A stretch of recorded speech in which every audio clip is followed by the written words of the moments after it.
জাতীয় সংসদ নির্বাচনে বিএনপির প্রার্থীদের সম্পদের হিসাব নতুন করে আলোচনায় এসেছে। নির্বাচন কমিশনে জমা দেওয়া হলফনামা বিশ্লেষণ করলে দেখা যাচ্ছে বিএনপির প্রার্থীদের বড় একটি অংশই কোটিপতি, এমনকি শত কোটি টাকার বেশি সম্পদের মালিকও রয়েছেন বেশ কয়েকজন।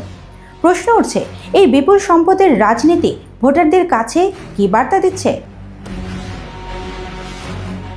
সারা দেশের ৩০০ আসনের মধ্যে বিএনপি প্রার্থী দিয়েছে ২৯২টি আসনে।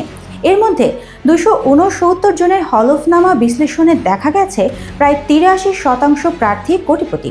নির্বাচন বিশ্লেষকদের মতে এটি বাংলাদেশের রাজনীতিতে সম্পদ কেন্দ্রিক প্রতিনিধিত্বের প্রবণতাকেই তুলে ধরে।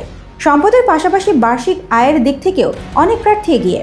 আয় ও সম্পদের এই ব্যবধান সাধারণ ভোটারদের বাস্তবতার সঙ্গে কতটা সামঞ্জস্যপূর্ণ সে প্রশ্ন উঠছে।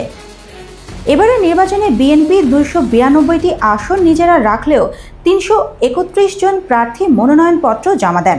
দ্বৈত প্রার্থীর কারণে পরে যাচাই বাছাইয়ে কিছু আসনে একজনকে বাদ দেওয়া হয়েছে। পাশাপাশি সমমনা জোটের সঙ্গে ৮টি আসনে সমঝোতা করেছে দলটি, আর কয়েকটি মনোনয়ন বাতিলও হয়েছে।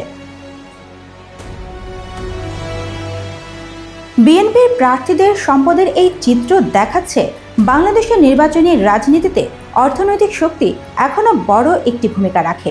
তবে ভোটের মাঠে শেষ পর্যন্ত এই সম্পদের হিসাব নয়, জনগণের আস্থা ও রাজনৈতিক বার্তায় নিয়ন্ত্রণ করবে ফলাফল, এমনটাই বলছেন বিশ্লেষকরা।